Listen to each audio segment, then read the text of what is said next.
and look up some taco ASMR videos online.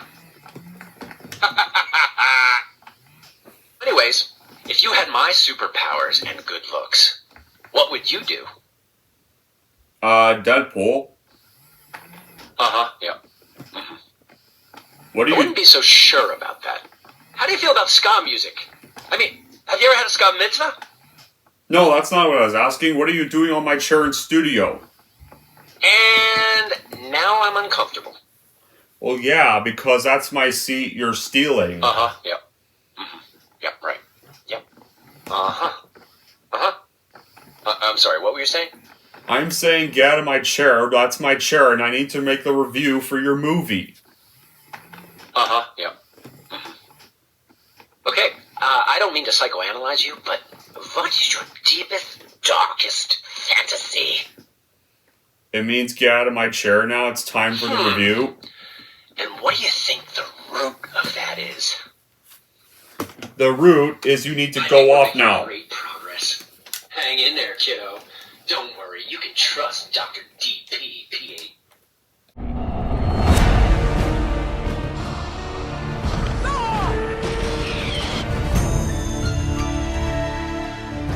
Those were up, and they did. We're smart, and my...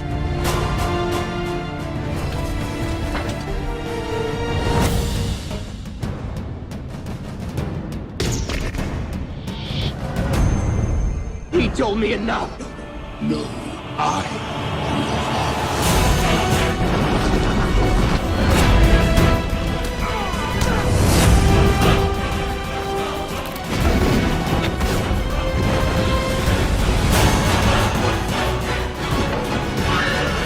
Here's Chuck.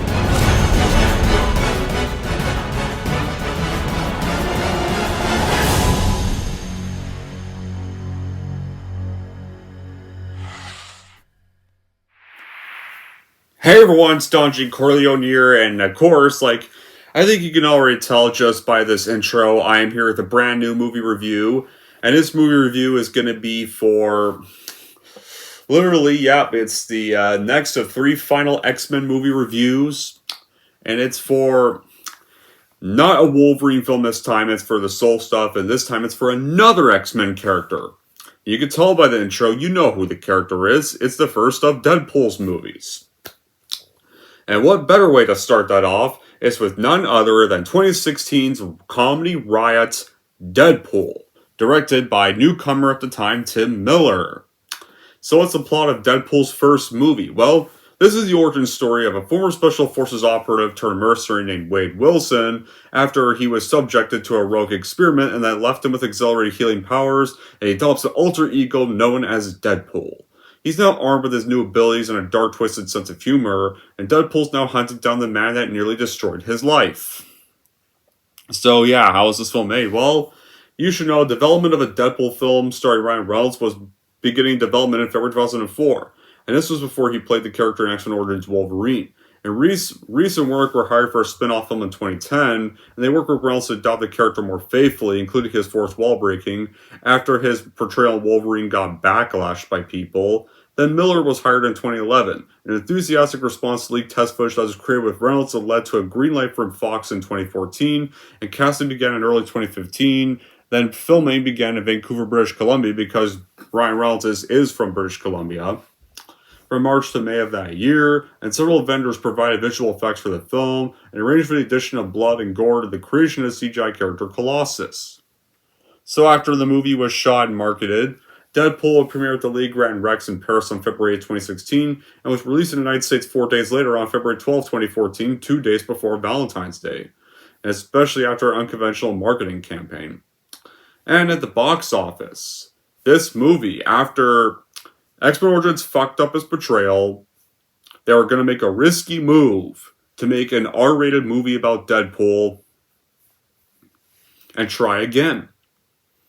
And being R-rated was risky, but however, surprisingly, the movie was both a financial and critical success, because it earned $782 million worldwide against a budget of only, surprisingly, $58 million.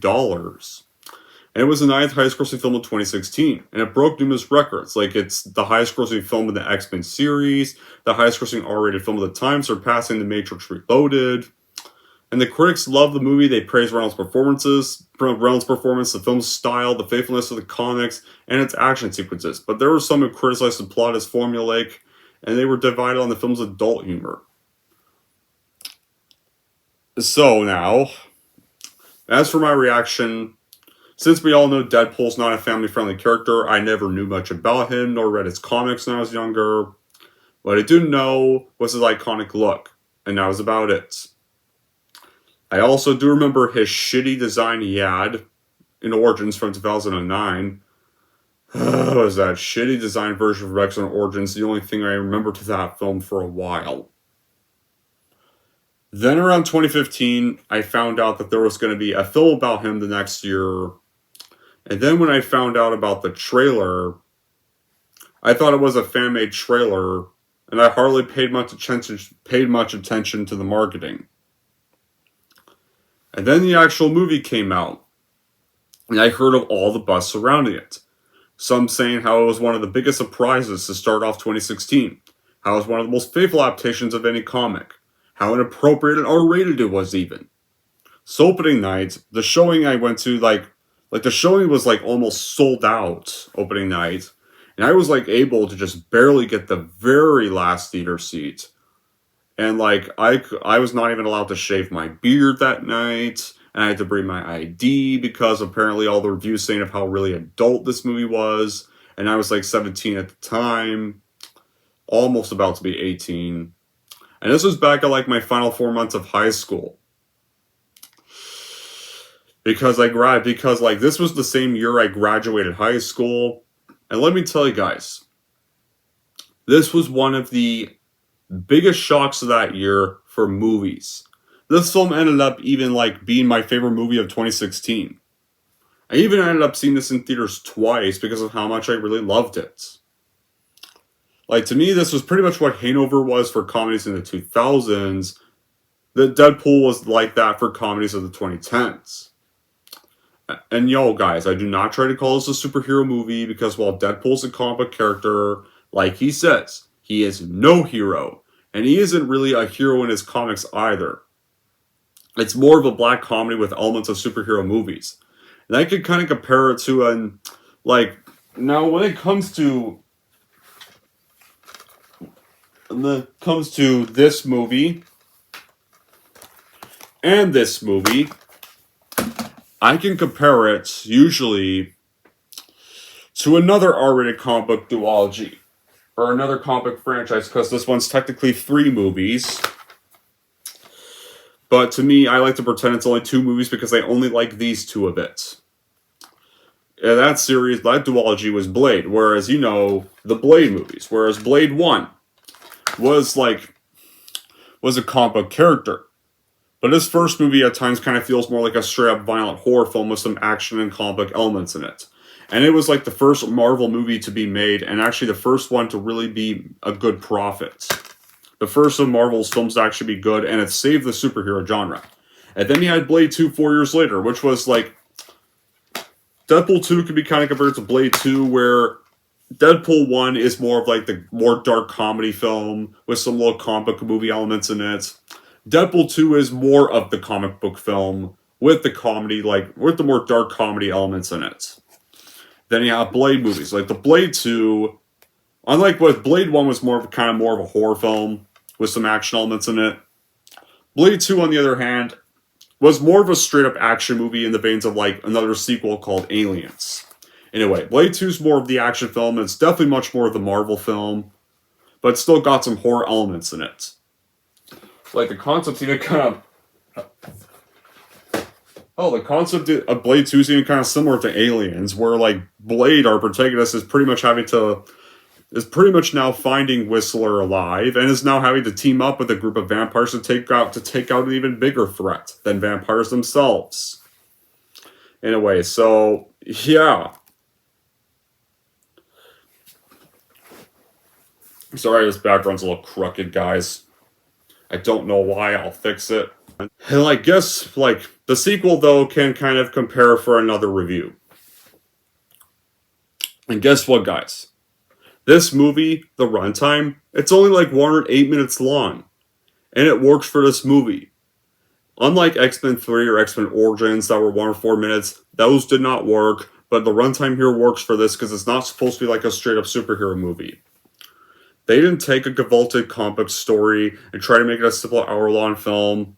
And plus, like, it's Deadpool, it's not really supposed to be 2 hours. Like, what if you were like a Deadpool fan and you heard an actor was a huge fan too, and played the character, and like had played the character with horrible results, like with X-Men Origins, and you wished for redemption. But if you want a comic book movie that will rise above the whole PG-13 cesspool that far too many movies get thrown into, what character would be completely drowned in that? And yeah, like PG-13 Wolverine films. He did finally get to be unleashed with an R-rated send-off film. That's going to be another review. Deadpool could never be done right in a PG-13 movie. Like, the Merc with the Mouth almost had to have his lips sewed off just to be in X-Men Origins, and that portrayal sucks. Yeah, screw that portrayal. Well, yeah, definitely not Deadpool. Right there. However, yeah, Reynolds actually still doing perfect for the role. And so, they keep him to play Deadpool again. And this time he finally gets to play the character properly. And it works here. Like, Ryan Reynolds deserves significant praise for his pursuit in playing a real Deadpool finally, and definitely does it well. Like, the R rating took the comic genre to a sparkly place. Like, stuff like this I wish we could have had like many years ago, but they've tried this. Like, Blade 1 and 2, they managed to make it work. Like, Punisher, like, they had Daredevil, but they fucked it up to make it PG-13. Thankfully, you got a director's cut that's thankfully the superior version. And then you had the Punisher movies, where they did try that with Punisher and Punisher Warzone, but they weren't that successful, sadly. Like, Punisher Warzone actually tried to be the gory nature of the comic, and it bombed horribly, and almost no one likes it, which I highly disagree with. I actually think it's an underrated feature, and that's kind of what I wish more Marvel films tried to be like. Sadly, it wasn't until this they really get it right. Since Blade 2. Here, with many people. Yeah, and this movie is satisfying for those reasons alone, and Reynolds really nails it. You have the debut director Tim Miller, who manages the impossible, like a film built on fan service that does not suck. It's appropriate that Deadpool literally borrows DMX as his theme tune. And this, like, really terrible spirit, like, goes throughout the flick. It has some delicious, like, profane, sex, hyper-violent stuff, whimsy replete, with the Guardians caliber hilariously on point soundtrack, and the comic's fourth wall shattering snark integrates its way, and it's actually funny. And then Daring to Dream is bigger, and then you have the big studio production that just pokes fun at its bunch of cuts, and the cinematic bulging of the title or hero. Like, even the magical, like, unicorn in a superhero origin story where you're not waiting for an hour to lead the period costume. Like, yeah. That's how pretty much Deadpool really is. Miller was very savvy enough to understand that there was more to Deadpool than quips and dismemberment. The plot's about, like, filmsy and sustainable of anything, but it's not the point, though. The point lies in the emotional and character beats, and Miller delivers in Modester spades, and especially got most of Cinema's funniest Deadpool's psychotic humor roots in real pain, and Miller doesn't shy away from any of that. You go on to the physical, emotional pain, Wilson's cancer, as mentally fractures torture intended to cure through forcible scientific mutation to uncomfortable extents, and neither plays as gratuitous. The script by Reese and Wernick is witty, it's self-referential, and the concept of Deadpool breaking the fourth wall works very well. And the kinds of visual effects, this was like the first time director at the time, Tim Miller. You get some great action sequences and visuals, and a story that's simple and easy to follow, and main character that's faithful to the source material. Like, Deadpool's not your typical superhero movie, as some call it a superhero movie. The whole R-rated anti-hero and superhero thing is a refreshing change of pace. And it's also a satire. Not just a satire on superhero movies, but on pop culture around the time this movie came out, and on movies in general. So it's definitely more of a comedy than a superhero movie. The jokes are varying, and everything in it is really funny. And of course, it's also an action movie, because the action is very good and very violent, like it should be, because the action's violent in Deadpool comics. This movie definitely, like, a movie like this would never work without an R rating. He even got some horror things in it. When Wade gets made into Deadpool, they actually portray as horrifying, not a joke. In a way, this is the kind of action, comedy that, almost kind of like what the 2011 film with Nick Cage, Drive Angry 3D tried to be, but it sucked. That's the thing, though. Drive Angry clearly tried to be as humoristic, gory as this, but it failed. To me, Drive Angry 3D was just boring. It was just vile, appalling, and insulting. Poorly written and acted. But then again, one of the actors in that movie is Amber Turd, so that's not a shock. Yeah, the female lead in that movie was played by Amber Turd, so I'm not shocked at that. And it was poorly written and directed. It was done. This was a movie directed by the guy who did the My Bloody Valentine remake for 2009. And honestly, I feel like Nick Cage for that movie was miscasted. Should have got someone like, I don't know, the directors of The Raid, or got someone like Jason Eisner to do the Drive Angry movie, instead of fucking Patrick Lussier. I just picked a different actor that's not Nick Cage, because Nick Cage just felt miscasted for that film. But anyway, I swear to God, Patrick Lussier must clearly wishes that Drive Angry 3D could have been this film. If Drive Angry 3D has fans, each their own, but I think that movie sucks. So how do we start the movie? Well, guys, keep in mind, this is a non-linear movie, so they don't start in chronological order. How the movie really starts is we start off with this very funny opening title sequence, and then we get Wade Wilson and Deadpool and his iconic look finally. We start off in his iconic look. He's in a cab, he's bored in the backseat. He even gets gum on the camera and he sees this and takes it off. Then he slides up to chat with a cab driver named Dopener, played by Karen Sony, and Deadpool asks Dopener about a picture of a girl he has in his car. Dopener says that apparently she was his girlfriend and then lost her to his cousin. So Dopener then takes Deadpool to the middle of a bridge.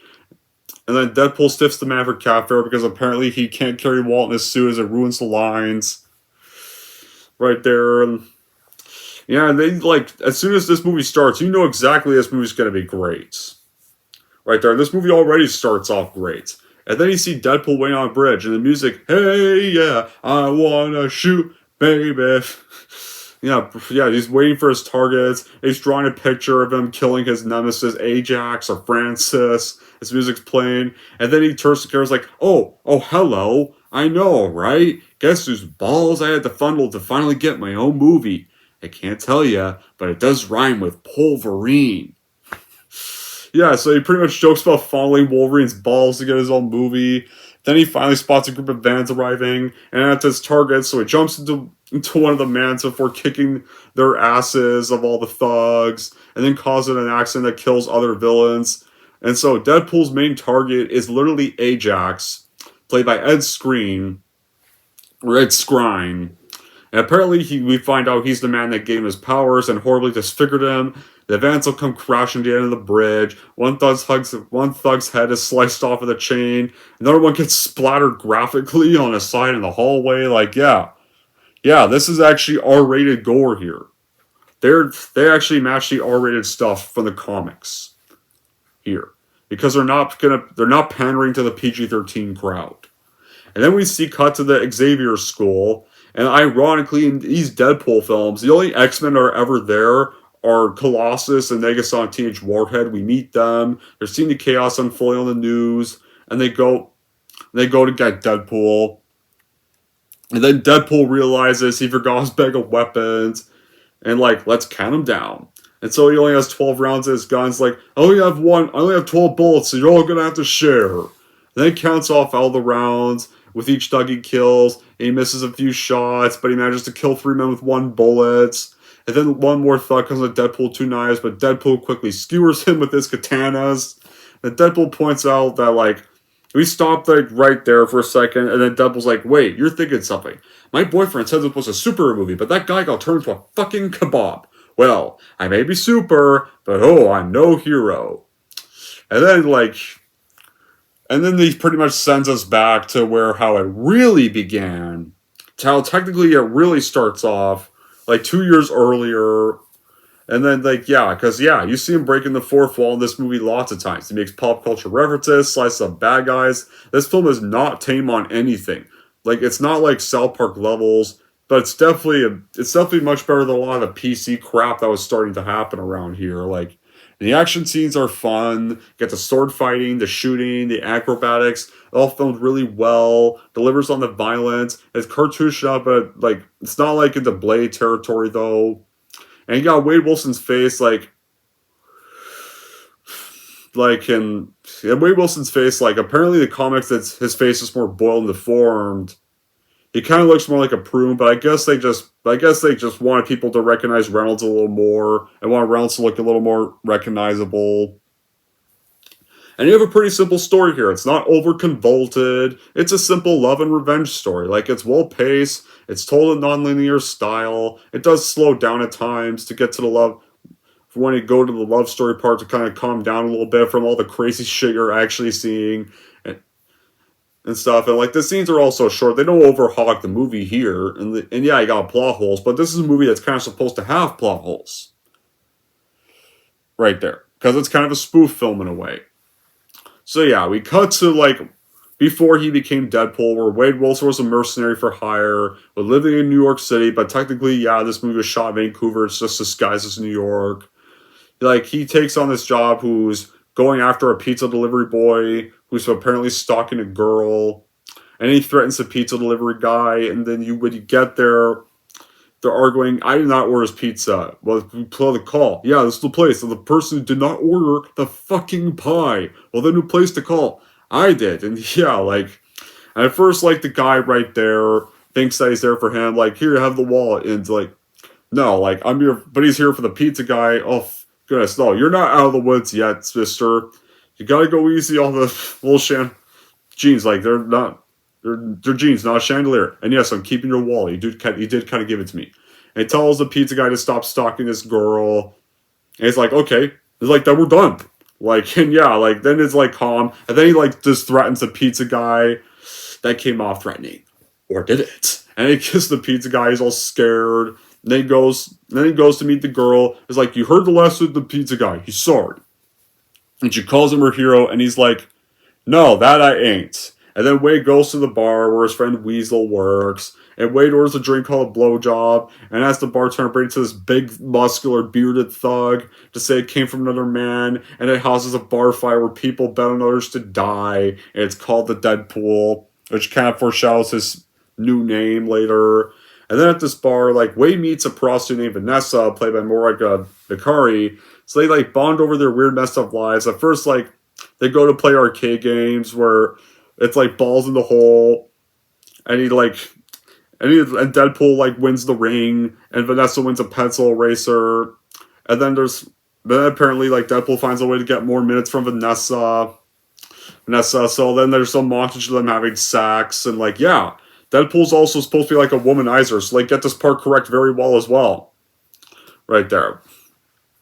And then they bond over their weird, messed up lives and starting a sexual relationship, and it evolves into a romantic one, too. Like, Wade is happy, but then tragedy comes when he gets diagnosed with cancer, and, like, just about everywhere in his body. And he fears more for what's going to happen to Vanessa than to him. And then, of course, then he goes back to the bar, and then Weasel tells him that there's a man in the corner looking for him. And he's the recruiter, and Wade calls him Agent Smith. He's played by Jed Rees. He kind of does also somewhat look like Hugo Weaving a little bit, and he does almost look like Agent Smith with how he dresses. And apparently it turns out the guy works for a facility that will not only cure him of his cancer, but give him incredible powers. Wade is hesitant, but he still takes the car the recruiter gives him. And then we get back to the present, where the katanas, and Deadpool finds Ajax headed to him on a motorcycle, and he throws his katana at the bike, and Ajax then crashes. Deadpool impales him with the other blade, and find out Ajax is a mutant. The blow of the blade does not kill him.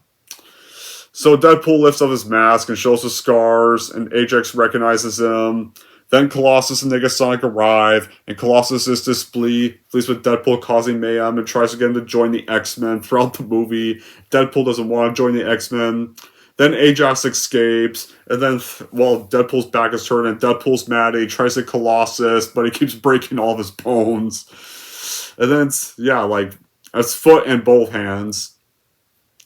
So Colossus then cuffs Deadpool to his wrist, and like Deadpool quotes like RoboCop dreams, "Dead or alive, or come with me. You're always come, Wade." And then Deadpool grabs the knife and says, "You guys see more 27 hours? Spoiler alert!" And cuts off his hand, and then hops to a garbage can, and his hand's just giving Colossus the middle finger. We go back where Wade makes the choice to be cured for Vanessa, and leaves her alone in the middle of the night, never returning, like, and then right here, like, you get a reference to the Taken movies, where apparently Wade has a dream about Taken, or had a Liam Neeson dream about the Taken films, where apparently you start to wonder if he's just a bad parent. Or you kind of start to wonder if, like, the studio maybe just chose to be lazy and thought they had a franchise on their hands all because Taken was a hit. Yeah, they thought they could make a franchise of Taken. But I guess you're right about that one, if his character must be a bad parent in those shitty sequels. So yeah, he leaves her alone, and he goes to the facility. He meets Ajax, aka actually Ajax for the first time. And Ajax like has a cohort named Angel Dust, who is literally played by one of my favorite actresses of all time, Gina Carano. And this was back before Holly Weird and Bitch Kennedy fucked her over. After they basically kicked her out of The Mandalorian season 2. And yeah, so this was back when she was actually allowed roles. Yeah, and this was back when like Holly Weird was not pandering to woke idiots. Yeah, this was back when Holly Weird actually respected Carano. Ajax says that in order for Wade's cells to heal, they have to subject him to extreme stress for the mutant cells to activate. Right there, and you get a montage of that, but more about that later. Like, when it comes to the character Vanessa works perfectly, and the relationship is like weird, but it's believable. It's not like over corny stuff. It's not just over forced for the sake of having romance. And the villain Ajax, like, he's a pretty good, entertaining villain. I understand why Deadpool wants to kill him. Yeah, like and also when it comes to Colossus, I think this is the best portrayal of Colossus to date. Right here, I think they did a better job of portraying Colossus better in this movie than they did in X-Men The Last Stand. The supporting cast, most of the supporting cast do well. Like, not only have Colossus, you got Negasonic Warhead, a new X-Men character. Like, they're the greatest additions to the film. They're the only X-Men in the movie. Right here, you got the best portrayal of Colossus. And even with the low budget, he actually looks beautiful.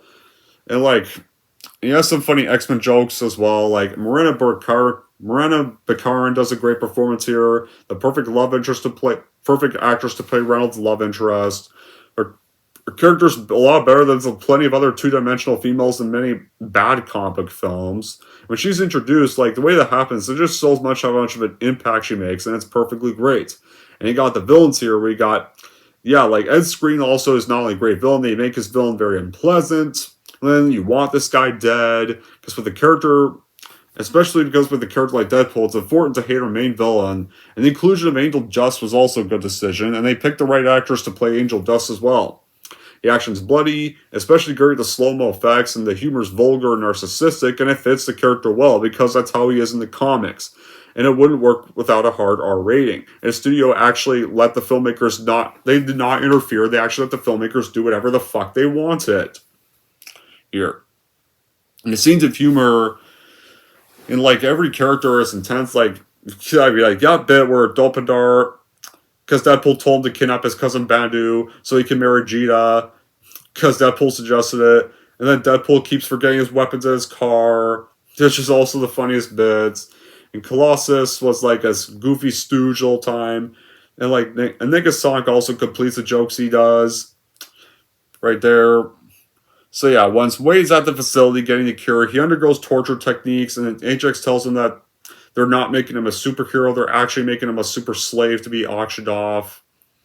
And when Wade makes fun of Ajax, because apparently his real name's Francis, then Ajax straps Wade to a chamber where his oxygen gets cut off. And then you have, did I say this was a love story? No. It's a horror movie. And it actually has a bit of a horror scene right there where skin and face blotch up and he becomes disfigured. Then Ajax opens the chamber and tells Wade his cancer is gone, so that actually cured all of his cancer. Right there. Then Wade headbutts Angel to take the match from her mouth. Right there. And once, like, both of them are gone, he lights it and then throws it near the oxygen vent. An explosion in the lab and causes an explosion in the laboratory. Then Ajax goes down and sees what happened, and Wade starts to fight Ajax. He even now has increased strength, and Ajax gets the upper hand and impales Wade with a bar, and then he leaves it bent, and then Ajax leaves the facility, and the facility crumbles around Wade, but of course because Wade has all these powers now, he survives that, and he wakes up, he's horrified by his complexion, he walks through the streets with a hood over his head, but people can clearly see his appearance, and they're creeped out by it, and now he's worried about what Vanessa's going to think if she sees him, so he doesn't go near her at all completely, so it makes it look like that he died, likely, so Vanessa pretty much now spends most of her time thinking that he's dead. Then Wade goes back to Weasel, and he's disgusted by his appearance, and makes quips at his expense. But then Weasel convinces Wade to make a suit and mask to disguise himself, and he goes back to hunt for Ajax so he can fix his face. And Wade then calls himself Deadpool, and then he begins a crusade to find Ajax until he can find him. Then he finds a recruiter who says what he knows about Ajax's whereabouts, and then Deadpool kills him. But first, Deadpool has, you might want to look away for this part. Now this little piggy one, he pretty much snaps all his fingers. You can hear the crunch sound there. And to be fair, I kind of wish we did show his fingers getting snapped. I kind of wish we did. And he stays with a blind woman named Al. Leslie Uggams are blind Al. And you get another little joke here. Hey, fourth wall break. It's had a fourth wall break. That's I forget what number he says. That's something walls and right there. Then right there, that's what you get right there. And then we get to the whole cab scene where he gets in the cab, and then now you know how the rest of this went. They fast forward, you actually got to Deadpool jerking off with a unicorn, and oops, you weren't meant to see that. And then you keep fast forwarding to when he cuts off his hand in the middle finger part. And then after that, he goes back home to Blind Owl. Blind Owl's trying to assemble a shelf, and then it falls. He's like, and this is why I wish I never heard of Craigslist. And yeah, right there. And then Ajax and Angel go to Weasel's bar to locate Deadpool. Angel Dust grabs Weasel by the throat. And then the other bar patrons turn their guns on her and Ajax. And they find a picture of Wade and Vanessa together before leaving, so they go to kidnap Vanessa. Then Weasel tells Wade to just face Vanessa himself. So then Wade pretty much goes to a strip club with Weasel. The one she works at with Weasel. Together, and then you get a Stan Lee cameos to DJ, but he's still scared to face her. The Vanessa's coworker tells her that an ex-boyfriend is out back looking for her, so she obviously thinks this Wade goes outside, but it's Ajax, and he and Angel Dust kidnap her. Then Wade goes back out to look for her, but finds her handbag, and that lets her know she's been kidnapped. Wade is then furious, so he grabs all his guns, and then goes to the X-Mansion to recruit Colossus and Negasonic, to have them help stop Ajax and rescue Vanessa. And then you get a little nice reference here, it's funny I only see two of you here. It's like the studio couldn't afford another X-Men. Yeah, it's like it's a movie made by fans for the fans. Reynolds lives in the role. Tim Miller directs the perfect adaptation, was the perfect choice for this movie. I don't think anybody else could have made this first one work terrifically well, as much as it did, as some were surprised it did. Yeah, it's like a joyride. Deadpool's as depicting as a film you're ever likely to see. It's got the entire superhero genre, the acting talents of many of Hollywood's biggest stars, and especially its own leading man. It breaks all the non-existing rules of superhero movies, because no one said all super movies have to strictly go to an unrated code, and this movie is really proof they don't. There's not much in the movie where you haven't seen stuff like this in other superhero films here, but yeah, it's pretty much a formula we've always seen before, but it's not done over the top. It's big and bold, it's not afraid to take shots, it's not afraid to make fun of itself, not afraid to make fun of its genre. Right there, that gets everything within its genre and beyond. And now right there, we are on to the finale. And this finale is both funny and it's epic at the same time. Right here, so the mutants are taking a cab that's driven by Dulpeter to Ajax's location, and then they hit a bump, and then Deadpool hears a scream, and then Dulpeter's like, I kidnapped my cousin. He's like, hey, that's no way to win Gita's heart. He's whispering that he's actually proud of him. Is secretly congratulating him without them even noticing. So then they get out, and the three-track Ajax down at a scrapyard. And so they're entering, got that epic music, Escon, give it to you, fuck. Yeah, it's time to get our fuck. No, I don't think that's what he says, but But yeah, like, it's epic music when they're walking there, and then Deadpool realizes he forgot his guns again. Then he tries to call Doppler, but then he actually hits a car, and it reveals, like, his cousin, like, kidnapped under there. But it's like, oh, just got to make with what we have. So they track Ajax down to the scrapyard. Deadpool charges towards the goons, and Colossus and Negasonic fight Angel. When he tries to Colossus fight Angel Dust, he just tries to go cover first, like, I prefer not to hit the woman. But Angel Dust does not give a fuck about that, just punches him out of the fucking way, because she clearly does not give a fuck about if Colossus isn't going to hit her or not. Yeah, so she just punches Colossus and just pretty much make him fight her, basically. So Negasonic then decides that. So Negasonic decides to actually fight Angel, and with her powers. Then Deadpool whips through the goons and uses her courses to spell Francis's name to mock him. Then he runs up to the aircraft carrier where Ajax is keeping Vanessa. He puts her in the chamber he put Wade in, and Deadpool duels Ajax with their blades. Then Angel Dust on the other almost strangled Colossus with a bar. And then during their fight scene, like, Colossus notices, or like her boob is almost showing, but he covers it with his hands, like, oh, your thing's flowing. And then Angel just like, oh, I think you're all sweet. And then just keeps fighting him anyway after she adjusts it. Yeah, and then Negasonic creates a blast that throws Angel off, destroys the carrier, and then she's defeated. Angel Dust is dead. And then it starts to collapse, and then numerous freight containers come down. And then, like, Deadpool, like, been stabbed in the head briefly with a small little knife, and you're seeing all these little cartoon drawings near him as he's making all these love or sexual poses towards her.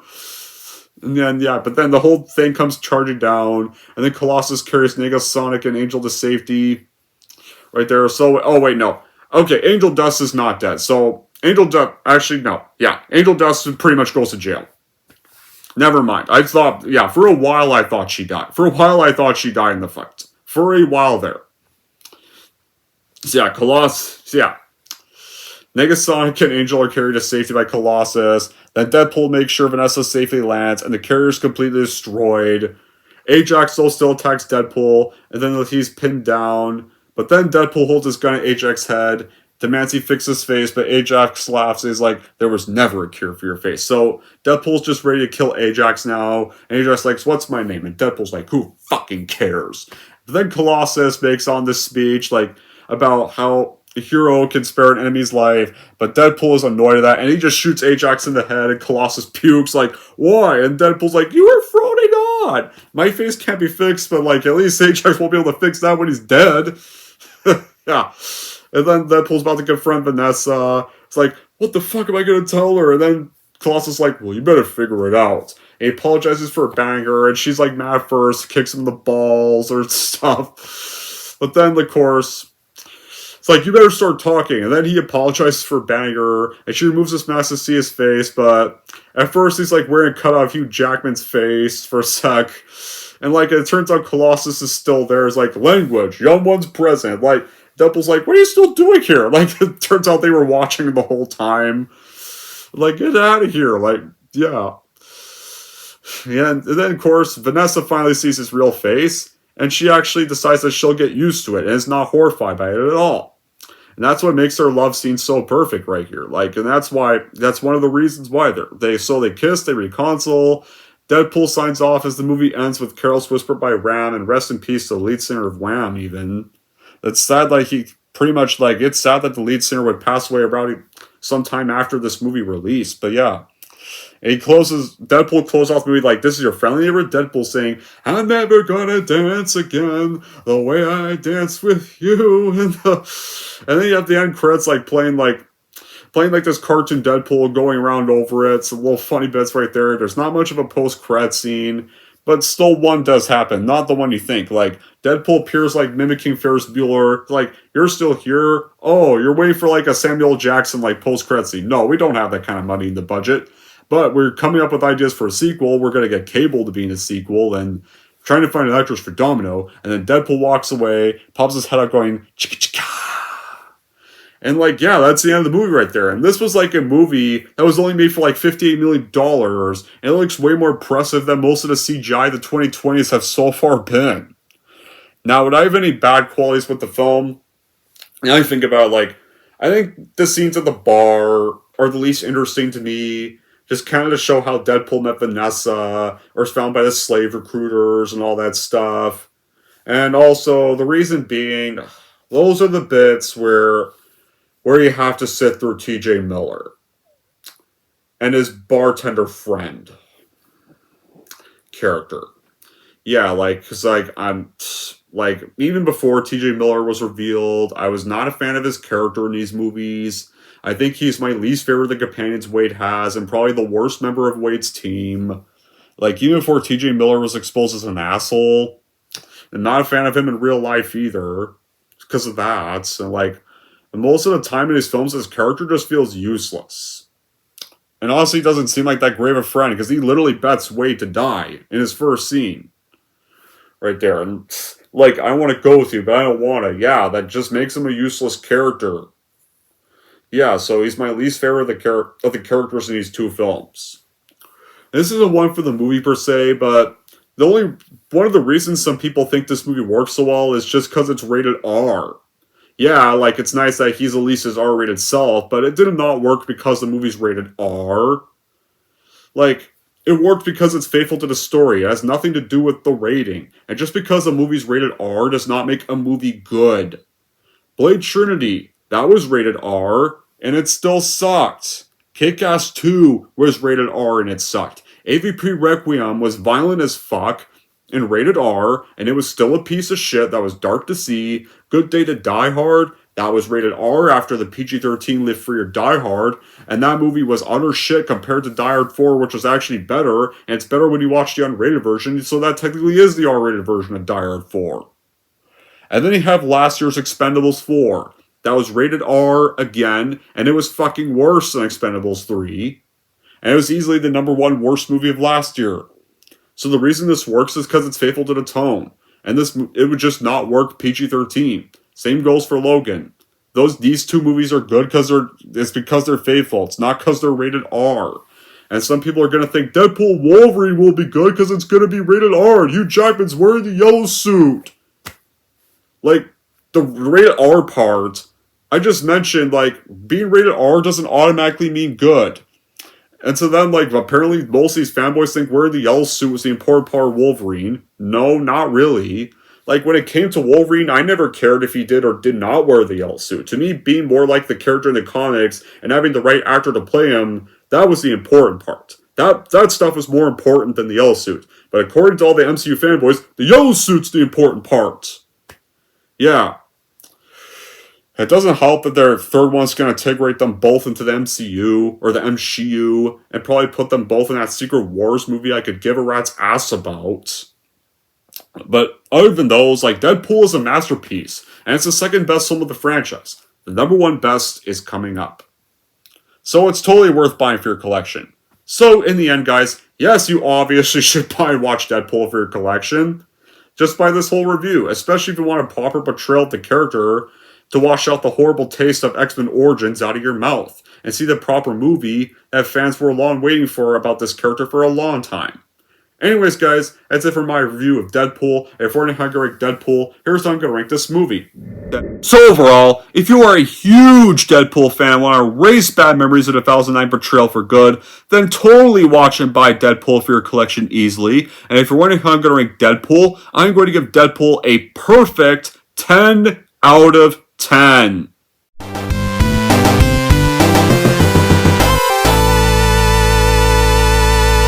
So, Deadpool, what did you think of my review for your movie? Oh, hi there. My name is Wade, but my frenemies call me Dead... Oh my god, where's my body? What did you do with my body, you monster? It's always been gone ever since you were unboxed in 2021, or on my birthday. So anyways, if you had my superpowers and... Oh, you really got those batteries in there, didn't you? Well, yeah, but what did you think of my review? What did you think of my review, mister? What's your favorite Marvel movie? Spider-Man 2. Mine is the one where they're all like... And they're like... And then they're all like... Oh, yay! We saved the world and made the shareholders a bunch of money! Isn't that all of them? Isn't that all of them, dude? I cost how much? I know a guy who can get you 3 heads for that much. Whatever, but yeah. There we go, guys. That wraps up the review for Deadpool. So, I know Logan is the next solo film that comes out next, but I think I want to do both the Deadpool films first and just save Logan for last. So, the sequel, Deadpool 2, will be the next review. So then I'm just going to keep you here because I'm doing your sequel next. So I'll just keep you here. You can go back on my toy shelf after the sequel is done. So until then, guys, that'll be it for this review. Thank you all for watching, and hopefully this will be a better background. I'll fix this background for the sequel review. And if you want to like this and want to see more, though, don't forget to like and subscribe to Don Corleone.